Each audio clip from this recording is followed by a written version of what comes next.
point is there to stop them shy of the line to gain. Cleveland was up 10-0, 10-0, and then lost by 24 points. Not a rough quarter, a full-blown collapse, 34 unanswered in under 2 hours of football. Stick around, because I am walking you through exactly where it fell apart, drive by drive. Final score, Chicago Bears 34, Cleveland Browns 10.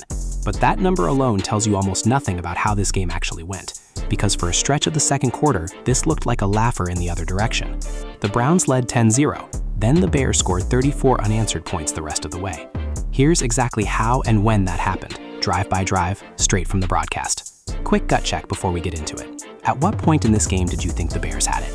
Halftime, when it was tied? The Salvon Ahmed touchdown? Or were you still not sure until the fourth quarter? Drop your answer in the comments, then let's walk through it. Shedeur Sanders kicked off for Chicago. Cleveland started its opening drive around its own 24, and Deshaun Watson, who was announced pregame as the starter for the entire first half, moved the Browns into Bears territory. On 3rd and short, the Bears defense made the first real statement of the game. Devin Bush blew up the run on 3rd down, forced a 4th and 2, and Cleveland had to punt. That was the high point of the Bears' day for a while. Both offenses traded 3 and outs to open the game, and then Cleveland starters found rhythm through the air. Watson hit receiver Jerry Jeudy on a mismatch against Josh Blackwell for a 13-yard gain, and kept finding completions underneath, moving the ball into scoring position. A 50-yard field goal made it 3-0. Cleveland's next drive was the one that broke the game open early. A long screen pass to running back Dylan Sampson flipped the field, and a few plays later Watson found rookie receiver Casey Conception for an 11-yard gain down to the Bears' 14. Conception caught the touchdown on the very next play, breaking a tackle on his way in, and the officials briefly went to a replay review before confirming it stud. The extra point made it 10-0 Cleveland, and the first quarter ended with the Browns firmly in control, outgaining the Bears 209 yards to 41 by the host's count, with Chicago still shuffling through backups on offense, while Cleveland had its starting quarterback and several starters still on the field. The Bears' offense started to find something midway through the second quarter. Tyson Bagent, who'd been off target on a couple of early throws, hit Caden Davis on a 41-yard completion, then connected with him again a few plays later. Chicago's first real answer came on a play-action rollout. 10-7. The Bears' defense then forced another Cleveland punt, and on the ensuing drive, Bagent led a field goal chance that stalled around midfield after a sack and an incompletion, setting up a 51-yard attempt right before the 2-minute warning window. Chicago's first field goal try of the day, a 50-yarder, had already sailed wide left back in the second quarter on a shaky snap and hold operation, so this next one mattered. Shedeur Sanders drilled it, a 51-yarder. The Browns had led 10-0 with roughly a quarter and a half to go, and the Bears walked into halftime having erased the entire deficit, 10-10. The host's own halftime breakdown summed up the 2 quarters. Chicago actually outgained Cleveland 195 to 158 yards in the first half, despite trailing for most of it, with the offense settling in by Bagent's touchdown throw and the defense stiffening after a rocky start. Bagent finished his day. He played the entire first half, 13 of 22 for 169 yards, with that 1 touchdown to Maurice Alexander and 1 interception, thrown to Browns rookie corner Muckle Coates Jr. Cleveland turned to Shedeur Sanders for the third quarter, and he opened with a couple of live moments. An explosive completion followed almost immediately by a fumbled shotgun snap that Cleveland recovered. Then, on a play with pressure in his face, he delivered the best throw of the day for either quarterback. That completion, a deep crosser with the Bears bringing extra rushers, covered 65 yards and put Cleveland at the Bears' 12-yard line. But the drive died right there. The Bears' run defense stuffed a 4th and 1 attempt to turn the ball over on downs, continuing a theme it held up all afternoon.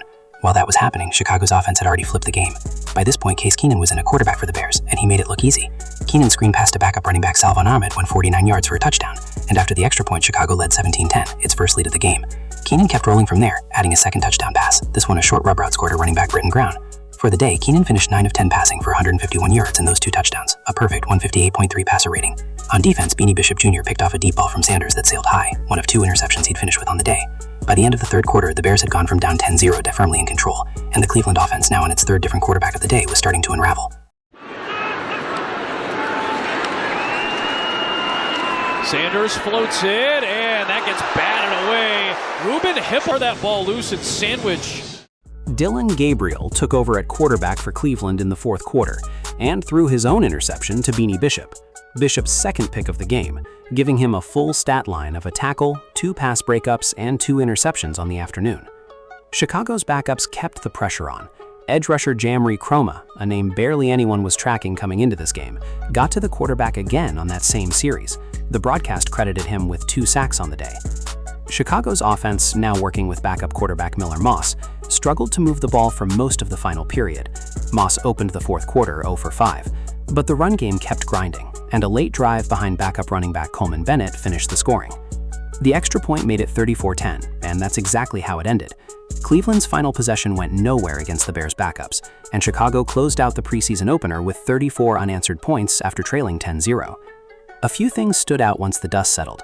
straight from the Broadcast Zone post-game breakdown. And yes, we're gonna have some fun with this one, because a preseason blowout involving 3 different quarterbacks per team basically writes its own jokes. First, the run defense was the story underneath the story all game. By the hosts' count, Chicago finished with 7 tackles for loss and repeatedly stuffed Cleveland on short yardage downs, including that 4th and 2 stop from Devin Bush in the first quarter, and a 4th and 1 stop late in the third.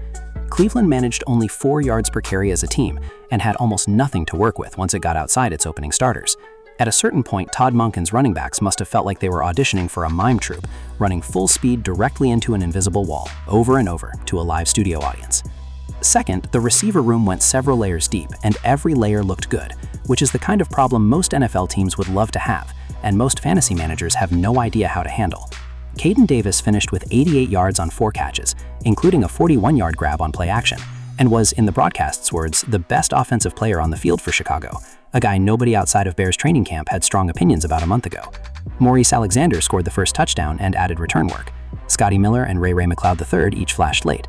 As one host put during the live show, there's going to be guys that can't even stick around on the practice squad, which is either the most encouraging sentence a Bears fan can hear about their receiver room, or a mildly terrifying one for whichever depth guy on another team is currently getting cut to make room.